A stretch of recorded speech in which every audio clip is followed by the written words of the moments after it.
Mga kabayan, mga guys, magandang araw po. Ito nga po muli si Don Tiago. Nag-updates po sa inyo ngayon. Dito po muli sa Manila Bay para makita nyo at malaman nyo naman po kung ano pong updates o meron po ngayon dito sa tinatawag nilang Dolomite Beach. Dito po muli sa Manila Bay. Ayan po.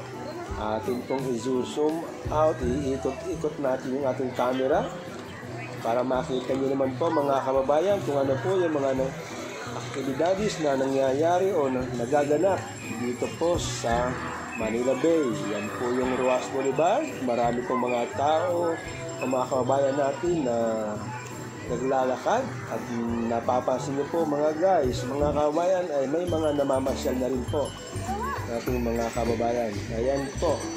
Kasi sa ngayon po ay umaga, kasalukuyan po mga dumarating yung ating mga kababayan na gustong makita at masaksihan kung ano po itong bago dito sa Manila Bay. Ayan.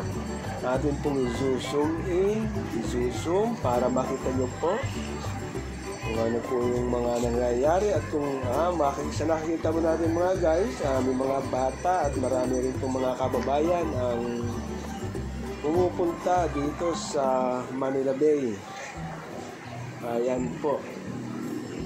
Kung titignan nyo po sa malayo, ayun po yung floating device na ginagamit po nila para in case po na lumaki yung alon o may bagyo, ay pagka humampas po yung mga lalaking alon na hindi po tatama ng diretso doon sa ating Dolomite Sand.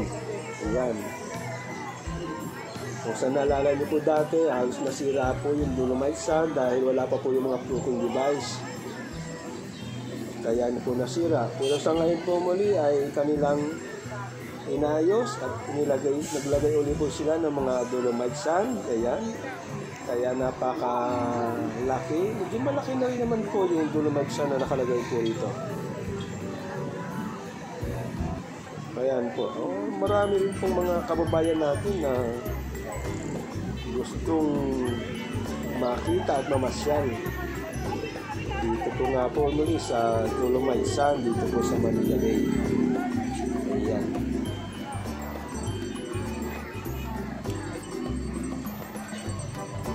Atin pong i-zoom. Ito po yung floating device. Pangharang nila sa mga malalaking alon. Ayan. Kasi kung wala po yan, tatamaan ng malaking alon yung ating Dolomite Sand, ay mawawas out po yan mga kababayan. Tulad po ng nangyari dito mga nakaraang bagyo. Yung ngayon ay naglagay na po sila niyan. Ayan. Mga kababayan, kumusta naman po kayo? Sana ay nasa mabuti kayong kalagayan at palagi po kayong mag-iingat.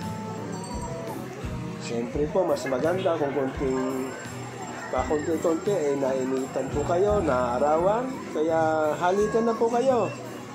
Bisitahan nyo rin po rito yung Manila Bay. At siyempre, din naman po sa mga malalayo, sa ating mga OFW ay huwag po kayo magsasawang panoorin yung aking videos. May mga updates naman po ako na ina-upload dito para kayo po mismo kahit malayo ay inyo pong masusubaybayan at malalaman kung ano po yung mga nangyayari at mga updates dito po sa ating lugar, dito po sa ating bansa, dito rin po sa Manila Bay. Ayan po. So, sa mga nakapag-subscribe na po sa aking videos at nakapag-follow na po sa aking videos, ay maraming salamat po sa patuloy na pagtangkilik at pagsubaybay sa aking mga videos. Maraming salamat po mga kababayan at mga guys. Ayan. Atin pong ikot-ikot yung ating camera para makita nyo naman po.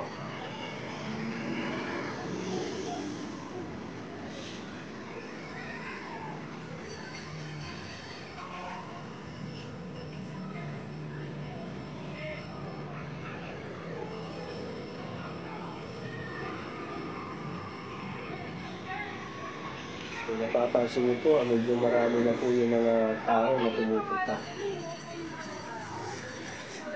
Marami na pong mga kababayan natin na namamasyal dito po sa isa sa mga project na ginawa po ng ating gobyerno. Ito nga pong beach dito po sa Manila Bay.